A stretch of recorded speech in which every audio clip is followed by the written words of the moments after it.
আপনারা কার জন্য ভোট চাচ্ছেন? আমরা জননেতা ফরিদুল কবির তালুকদার, ব্যারিস্টার আব্দুল সালাম তালুকদারের উত্তরসূরি, তার জন্য আমরা আগামী জাতীয় সংসদ নির্বাচনে ধানের শীষ মার্কার ভোট প্রার্থনা করছি। শস্যবাড়ি সব এলাকায় সব এলাকায়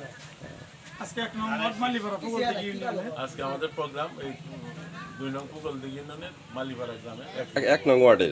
আমরা আপনার এই মালিপাড়া 1 নং ওয়ার্ড দিয়ে আমরা পুগলদিঘি ইউনিয়নের উদ্বোধন শুরু করছি এবং এখন থেকে ধারাবাহিকভাবে প্রতিদিন মরহুম ব্যারিস্টার আব্দুল সালাম তালুকদারের ভাতিজা জননেতা জামালপুর জেলা বিএনপি সভাপতি জননেতা ফরিদুল কবির তালুকদার শামীম ভাইয়ের জন্য আমরা আজ থেকে যতদিন সংসদ নির্বাচন পর্যন্ত আমরা মাঠে থাকবো এবং কাজ অব্যাহত রাখবো ইনশাআল্লাহ। আপনি চালিয়ে যান, আমরা আপনাদের সাথে আছি।